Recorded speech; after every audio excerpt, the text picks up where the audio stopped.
Hello, and welcome to Confide on Klebnar TV, where we create awareness, provide access, and support for mental health services. My name is Josephine Zamama, and I am your host. And I'm so excited because we have an amazing guest here with us today. She's a mover, she's a shaker, and an influencer in the mental health space in Western Australia. Pearl Proud. Hello, Pearl. How are you?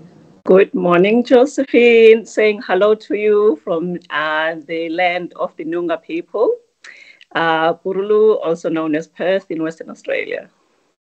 Thank you, Phil. You're looking beautiful and radiating as always. We're Thank you so very excited much. to have you here today. So, Thank you you very guys much. are wondering why I'm so excited, smiling from ear to ear, because we have an influencer right here with us. But in all seriousness, I just want to tell you guys a little bit about Pearl. So, Pearl is actually a psychologist. She is the board chair and a DEI executive consultant. Pearl does a lot of things, and I'm so happy to share with you guys that Ms. Pearl has been a professional for 26 long years in the clinical career. She has had roles of consulting in psychology, clinical lead, and an AHPRA accredited clinical supervisor. She is currently overseeing a dedicated, culturally and linguistically diverse mental health service across the metropolitan Perth. She has consulted across a range of sectors, including the private practice, public service, and corporate service.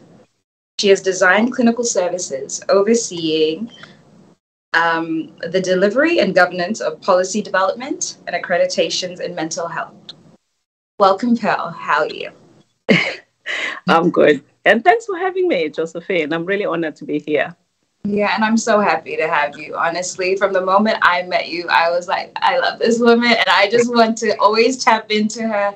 You are a resource, and you're just somebody that I really look up to. And I'm just so happy to have you on Klebnar TV so that Africans in Australia and in the diaspora get to see the work that you do in the mental health space here in Australia. Thank you very much. Yeah. So even though I love my voice, I would love to hear a little bit about yourself. So could you please tell us just a little bit about yourself, your hobbies, the things that you like, and then, why you got into the mental health space? Okay. Klebnar in Diaspora Television is an internet online TV service. What sets us apart is a unique combination of hit African content, first and exclusive international free movies, series, musics, news, events, documentaries, tourism, teleshopping shows, youth TV programs, and live interviews. Klebnar Diaspora Television is available throughout sub-Saharan Africa and to the diaspora markets worldwide. Take your entertainment with you wherever you go. Watch on your smartphone, tablet, laptop, smart TV, depending on your device. Watch free movies with Klebnar Movies Television. Stop searching for free movies websites and watch Klebnar Movies Television. Watch your favorite African shows anywhere at any time. Don't forget to check out our top 5 TV channels created to get you informed. TV1, Klebnar in Diaspora Television. TV2, Klebnar Youth Television. TV3, Klebnar Movies Television. TV4, Klebnar Teleshopping Television. TV5, Klebnar Tourism Television. To start watching, sign up at www.klebnar.com and follow the easy steps. Once you're done, log into the Klebnar website or app on your device, click on any one of our 5 TV channels, and hit play. We will be very satisfied and happy to welcome you to our team as one of our new business partners. Contact info@klebnar.com +34 631 279811. Website www.klebnar.com. Okay. This is a big call. I'm a woman first, and I am a Zulu woman at that.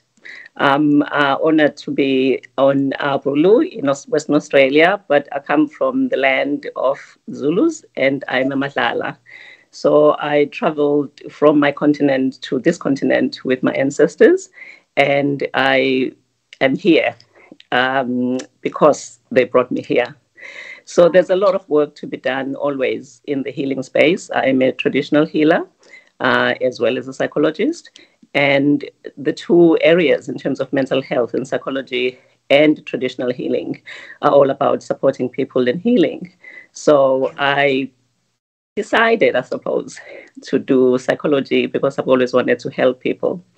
When I was a child, I think I was in grade 5, and a teacher went around to ask us all of us what we wanted to do when we were older. And people are saying, I want to be a doctor, I want to be a lawyer, I want to be a dentist. I was thinking, I don't have anything like that, like a title like that.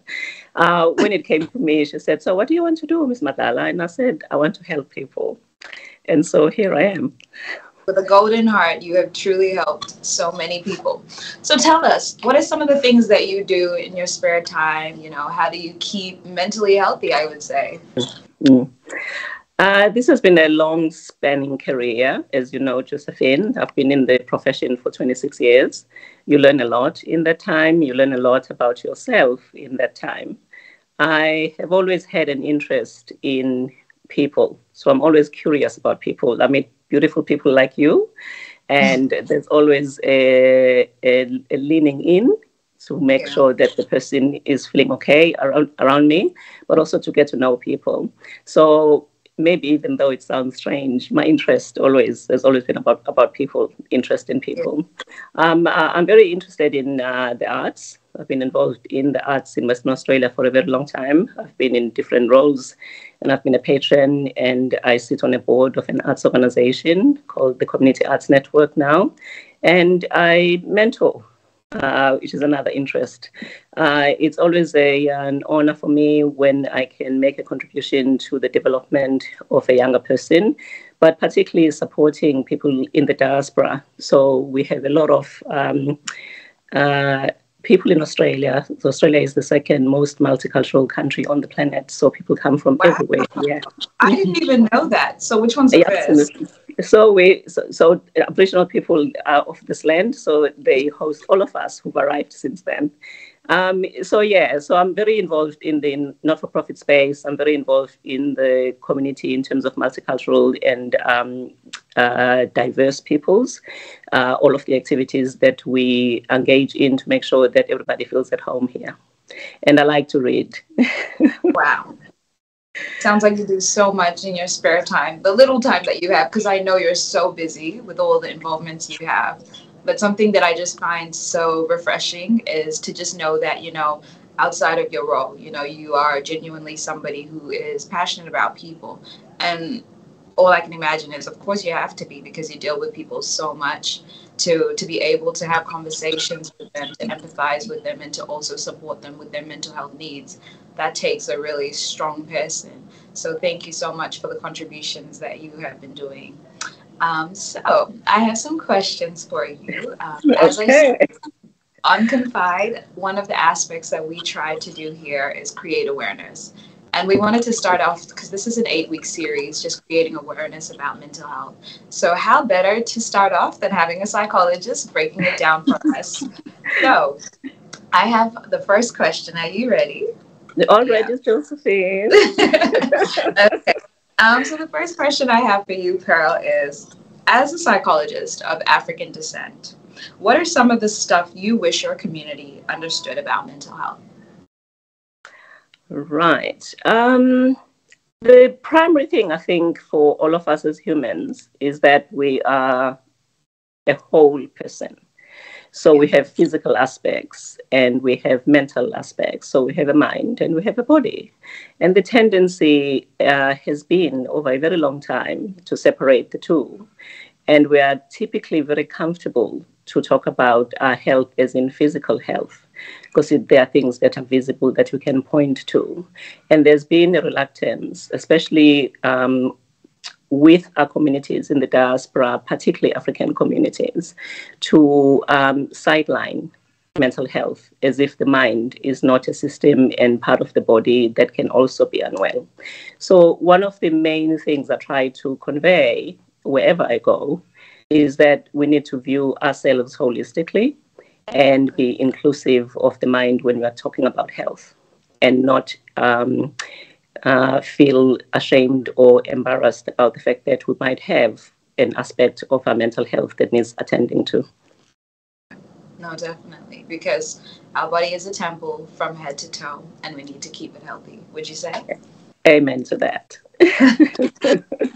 So the next question I have for you, like you said, there are some barriers that we may experience. So what are some of the main barriers that you find in multicultural people and Africans especially, that they face when it comes to actually accessing these services, mental health services?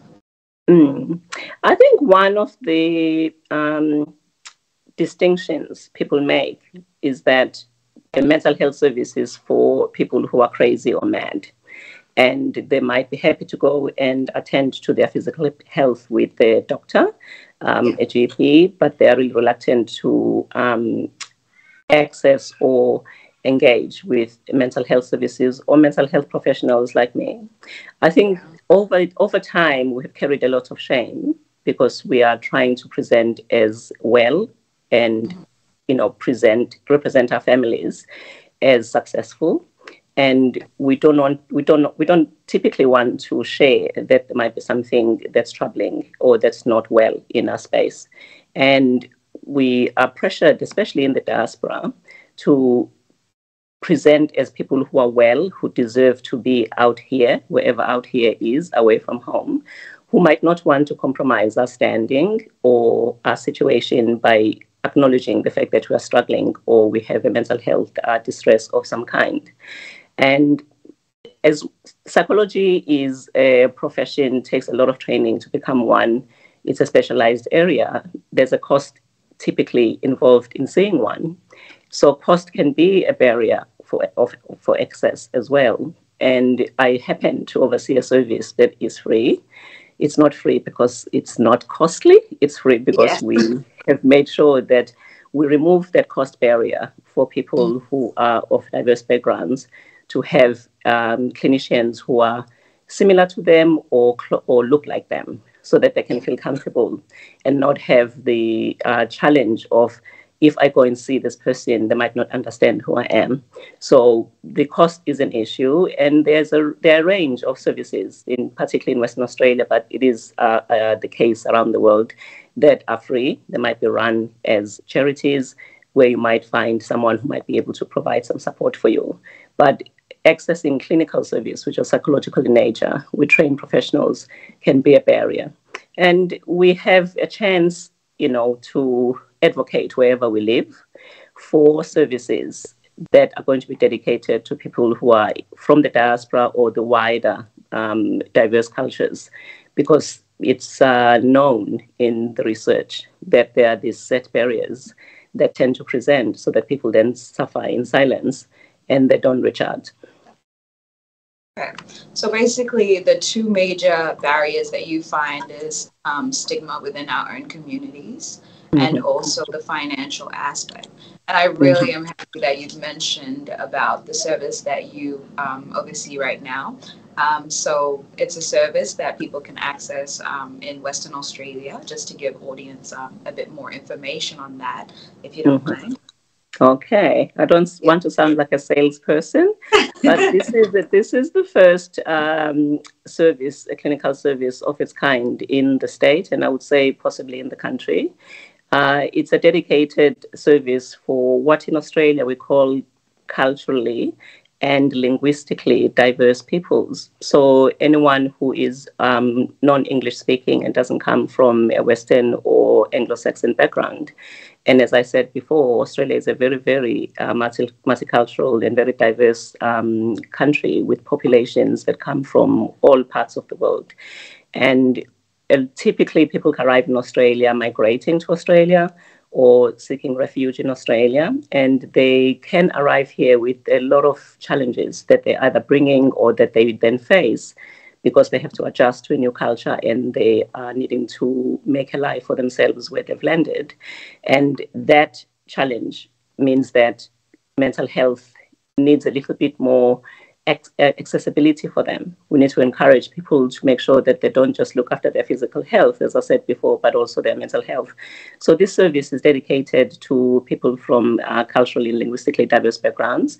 We offer the service for free. We have psychologists who are also from diverse backgrounds, and we have multiple sites across Perth metro area where we try to be closer to home for people who might be referred to us. We work very closely with GPs, so general practitioners, doctors, to refer to us, and we liaise with them clinically to make sure that we are looking after the psychological aspects while the GPs are looking after other aspects of the person.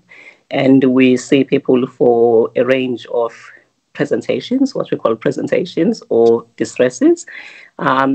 There are different tiers of services in Western Australia. So if you go down the road, so to speak, to a community centre, that's a tier 1 service where you might see someone to talk to. Then you have a tier 2 service like the one I oversee, where you have professional people who do clinical work. And you go up from there. Tier 3 is when you're connected to a hospital, and then tier 4 is when you might be admitted into a ward in a hospital. So we are community-based as a service, which makes it much more accessible for people. And we make sure that we look after people with a high level of competence and cultural understanding. Yes, lovely. And I guess the best part is having people that look like them, giving them that service. So thank you so much. Makes people feel more comfortable. Definitely. And I think also, I'm not sure if you know, but I do know that there's a lot of mental health counseling services online as well. Yes. Because I know a lot of times without communities, they do feel uncomfortable to physically go. I'm not sure if you know any services. One that I keep hearing about is Better Health. Have you ever heard about Better Health? Yes, and they have, what's really good about online services is that you can access them wherever you are. We also offer an online option because we want everyone to have a chance to access the service. Sometimes people have young children and sometimes they work, sort of odd hours, and we want to make sure that if they can't physically see a psychologist, they can see one of us online. I've noted over years, however, that a fair number of people still prefer to sit in a room with someone and feel connected and be made to feel comfortable. Yes, but we are evolving with technology, and increasingly people are feeling more, comfortable to actually speak to someone online. But it also means that wherever one is in the country, you can actually access a service online and speak to a professional online. Exactly. So basically, there is access. All we need is a bit of willingness. And I think definitely when it comes to the stigma in our community, it's something that we have to battle stage by stage, because we know that there are other issues that community might face against stigma. One thing that I've noticed, especially when having conversations with other communities, a lot of people tend to put a faith-based aspect to feeling better. So I think that's something that we also have to acknowledge, that yes, having a faith system is very important, but sometimes when we're not feeling okay, it's also okay to go to a service that supports in that way. And it can be a barrier when we are having a sense, or we are being told that having a faith is going to be protective against mental illness. And my view always with that is that it's better to have faith and treatment rather than have faith or treatment. And it's not an either or situation, and one doesn't adversely affect the other. We can actually work very collaboratively with people, understanding what their faith base is and making sure that they use some of the strategies into it, like prayer, because it's a mindfulness practice. It's a centering and a hope-giving aspect in our lives, that we actually incorporate that into someone looking after their mental health. So we don't want to have people feel that they have to make a choice of either seeking support or treatment or their faith. Exactly. Because we're in the business for holistic wellness. It's so holistic. That's the name of the game.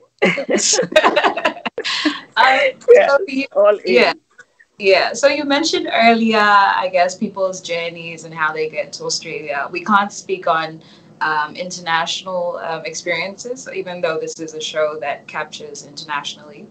But in regards to Australia, do you find, depending on a person's status, so whether it be what visa they came through, so if they're a student, former refugee, a skilled migrant, do you feel that there is different mental health issues that they experience? I wouldn't say that they are different, but I would say that they can be specific sometimes Yeah. to that experience of migration or asylum seeking or refuge seeking. It's not so much what visa or citizenship status one has, but it's what that status presents for someone in terms of issues that they might be navigating. When you are moving from one place to another, it's one of the major life events, what in psychology we call a life event. And there are a range of adjustment issues that present with that. You can have a sense of grief and a sense of loss because you've left people behind and you've left a life that you know behind. And then when you get to your country of settlement, you have to navigate a whole range of systems and you are new in a space and you have to adjust. So your body has to be in place, your mind has to be in place, and finally you feel that you are making sense of the place you've arrived at. And that adjustment aspect can add another dimension to someone when they are of a diaspora sort of community.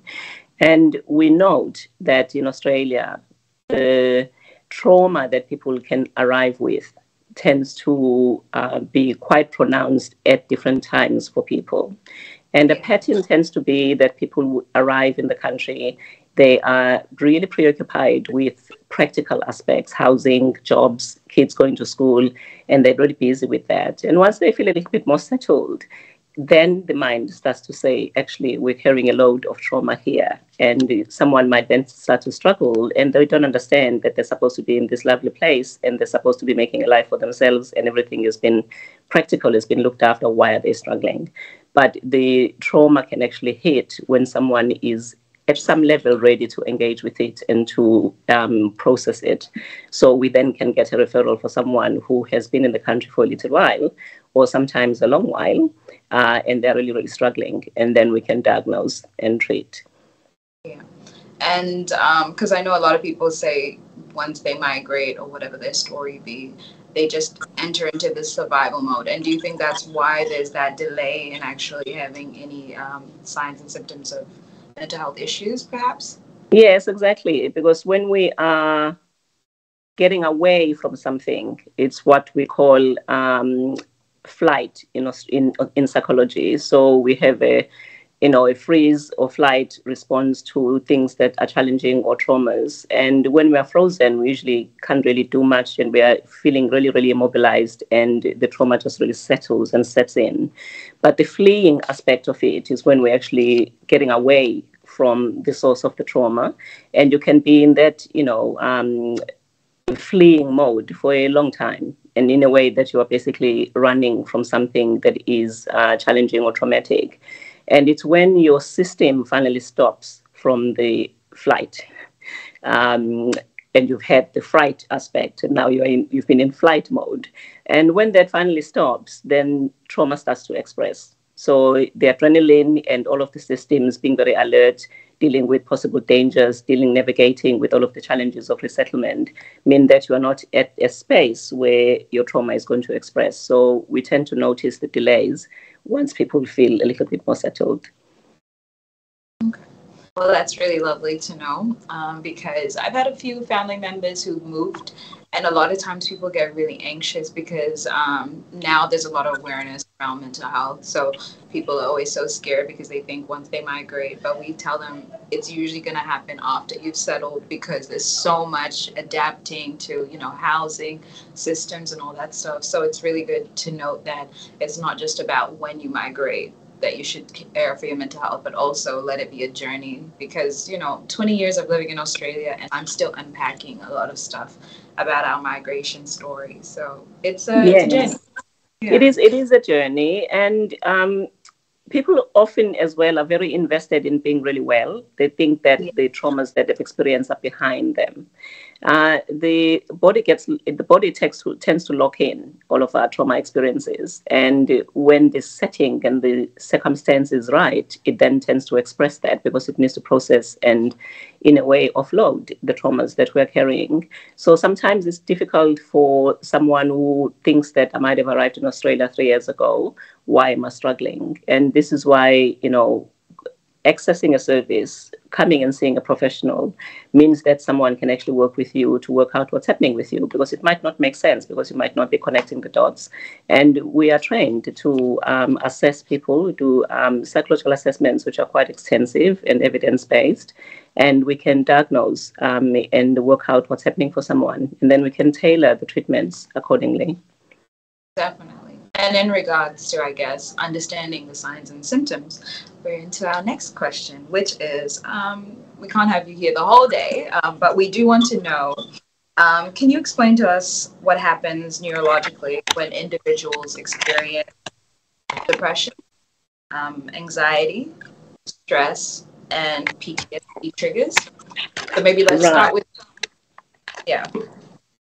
Okay, we have chemicals in our bodies, and we are made basically of chemicals. And the ones that tend to be implicated in depression or anxiety are called neurotransmitters. And there is dopamine, which tends to be the neurotransmitter that supports us to be engaged, to be alert, to be active, to be motivated to do things and give us energy and activates things. And we also, have other so-called happy chemicals that can be implicated. And one of those is serotonin. And we can rely on serotonin to keep us calm, to keep us focused, to make sure that we can be task-oriented and actually follow through to reach our goals. Because the pleasure that we get from having reached our goals is very good for our mental health. And both of these are known as, sort of happy neurotransmitters or chemicals, because they support us in relation to depression, anxiety, trauma, and also addiction, because you can have systems that can be down, like if your dopamine is low, and you can get into strife or problems when you're trying to get a high in dopamine and using substances to do that. So, all of this area, because psychology as a field is scientific, extensive research is done to try and understand the brain, to try and understand how our chemicals affect us and how they might interact with the treatments that we set up. Lovely. Thank you so much for that. Because I think a lot of times people just think it's just a feeling and they don't understand why it happens the way it does. But some cases, it is something that might need treatment further than just counseling. So moving on to the next question actually is, what are the different forms of, treatment and therapy that people can access to support their mental health? Right. So we train for a long time as psychologists to formulate what we call formulate is to assess people and to work out what's happening with them. And we make sure that we assess the whole person. So what's happening for them internally, what's happening for them in their lives, some of the events that might have happened for them that have had an impact on them, all of that. It's a comprehensive way of looking at someone, trying to account for why they're feeling this way or they're thinking this way. And we have approaches or treatment protocols that we can put together for people depending on what's wrong or what is distressing them. And a very typical one, for example, is a cognitive behavioral therapy, which is CBT. And the cognition aspect is the thinking or the thoughts that might affect someone. The behavioral aspects is what's happening with someone and what they're doing and what's been the activity for them. And we come up with a whole range of strategies that sit under this umbrella, which is CBT, that can be then tailored to what the presentation or the challenge or the diagnosis is for someone. We also can work with psychiatrists or GPs to look after people's mental health with medication. We have a way of having conversations with clients that's going to be explaining to them the need or the case for a medication to be introduced into their treatment, and then work with GPs in terms of what that medication might be, what the dose might be, and we support that protocol by monitoring how someone is going with that and liaising with the GPs to ensure that they are updated with how the treatment is going. And we can also, when we finish treating someone, send a report back to the GP, because in the health system in Australia, the GPs or doctors are the case managers of health. So they're the center people who then refer to the rest of the professions, but they hold the patient and they look after the patient ongoingly. So you might go for a blood test, the results go back to your GP. You might go to a physiotherapist, the results go back to a GP. You come to a psychologist, the results go back to a GP, because they're the ones who put all of that together to have your file that's going to have all of your information that's going to be helpful for you to be looked after on a longer term basis. Yeah. Okay. So what about some of the therapies? Because I know that I've heard about therapies through art and music and stuff. So can you talk about some of those therapies? Because I'm quite interested in that, being a creative myself. Right. So we have what we call standardized treatments in psychology. And you were referring to APRA before, talking about APRA. So APRA is the body that psychologists are registered under. It's a registration body as well as medical, people, all other different specialties. And for psychology as a field, there are some APRA recognized treatments that we all subscribe to as standardized treatments. We all get trained in these and they are validated scientifically, so we know they're effective.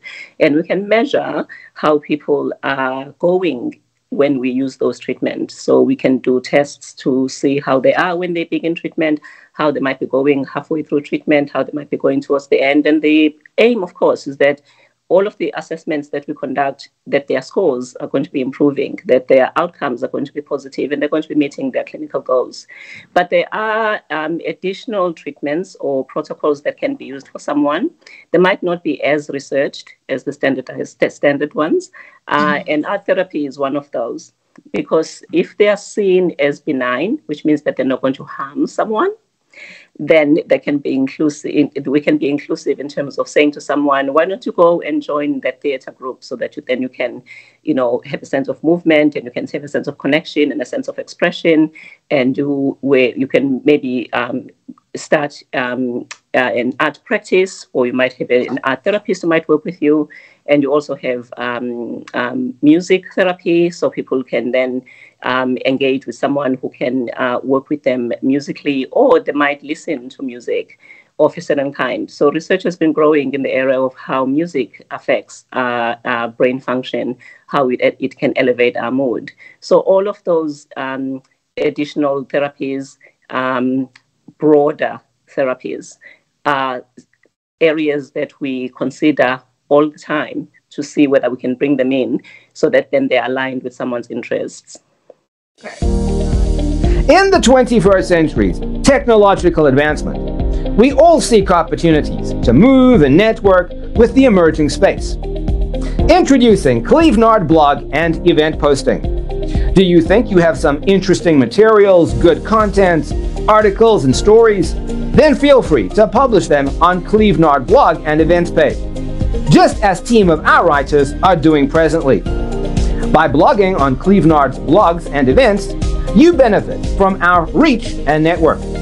There are constant stream of people visiting our social platform, and we have figured out just how to distribute our contents. This means you can basically skip the line and get access to a big audience from day one. Furthermore, we can help you get in touch with important people for projects with possibilities of translating your content into other languages and republishing them on Clevenard. This helps preserve and protect your content from getting lost. What's more, you also get to be part of our team with access to our network and lots of exclusives, behind-the-scenes information. And of course, you get full credit for everything you do, which brings you popularity and make extra income. Sign up now on clevenard.com and start blogging to your advantage. Please see the tutorial video on how to blog or post events on Clevenard Blogs and Events. For more information, contact info@clevenard.com +34 631 279811.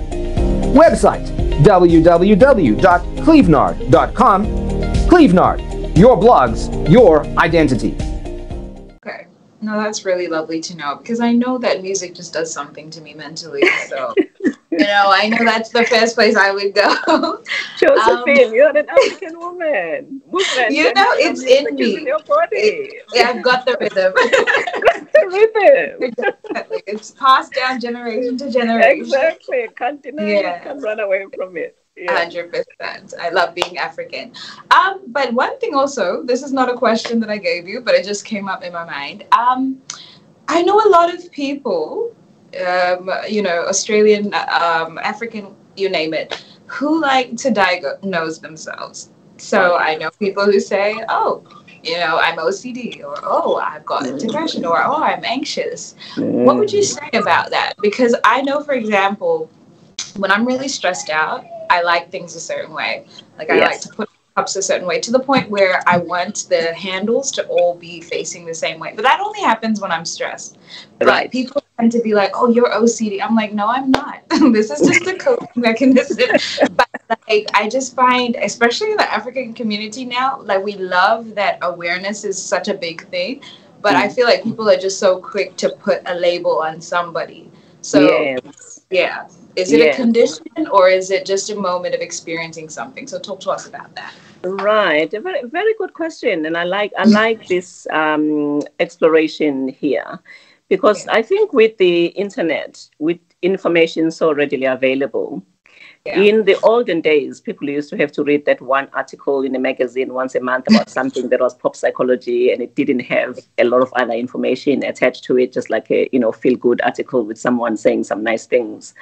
But these days, you can actually go on the internet and read up on a whole range of things. Whether you have the skill to distill that information and assess the validity of that information is another matter entirely. So just because information is there and someone is able to access it and read it, doesn't mean that they have the skill and the qualifications to actually understand the context of it and what it actually might mean. And I also think that it's become really au fait to use psychological labels because people want to demonstrate that they understand things that are psychological. And it's also a very common thing for psychology as a field to be seen as easily accessible because it's lingual. We actually use language, which can be part of the vernacular. And then people use those phrases as if they are part of everyday speech or everyday conversation. In a clinical sense, one needs to be meeting a whole range of criteria for us to be able to make a diagnosis.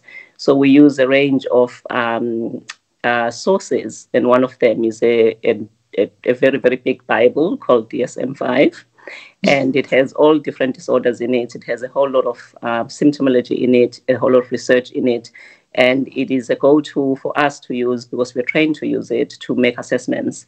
And we also have psychological tests we can use to further explore those aspects to make sure that we reach a diagnosis. It's not everybody, Josephine, who might have an aspect of something that's going to be reaching what we call a threshold for us to actually get to diagnosis for them. There could just be tendencies. And when we are stressed, we actually tend to move towards trying to regulate. It's what we call regulation in psychology, where we're trying to come back to center. It's actually a self-help strategy, which is very healthy. And we want to have, yes, that's what you are doing. You are self-regulating and you are self-soothing. Just self-regulating. Very, very functional, very healthy. You are self-soothing and you are self-regulating. And it's actually a really important aspect to incorporate into one's life and be aware of, because then you can add other strategies that are helpful for you. So you might, for example, do some meditation. You might do something that we call a tracking of your own function, and you might journal. So you might write something so that you sort of grow your awareness and grow your insight. And we like to have people use strategies that tend to work for them, that are an easier reach for them, and we like to have people be engaged in practices that are going to be making sure that their mental health is looked after ongoingly. So that it's not when you are really highly distressed that you are doing certain, things or incorporating certain things in your life, but you actually do that as a way that you function day to day. Yeah. Oh wow. Well, I'm definitely going to use this clip and show my sister, because every time I'm stressed, let me tell you, the house is clean, it's spotless. And she's like, you need to figure that out. And I'm like, no, this helps me. It soothes me. So yeah, no, we definitely love all this information. So unfortunately, even though I love having conversations with you, and as everyone can see, like I said, she is a mover, a shaker, and an influencer of the mental health space, and I wish I could just have you all day, but we've come to the end of our program. So I hope you enjoyed this discussion with me. I'm so honored to have had you here on Confide on Clevnar TV. So all I would like to say to our viewers is that if they are watching and they haven't subscribed, please sign up to Clevnar TV. And if you have anybody that wants to watch this video, encourage them to sign up to Clevnar TV, because it is a TV that we are hoping to share with Africans in diaspora and in Africa, just to grow our own narrative of what we do here and back home, just a place for us to connect. So in that regard, hope to sign up and subscribe to Clevnar TV. I have been your host, and thank you so much, Pearl. Hope to see you again very soon. Thanks, Josephine, and goodbye to everyone. Thank you for watching. See you, and have a lovely day. Thank you. Bye-bye. Bye-bye. Bye.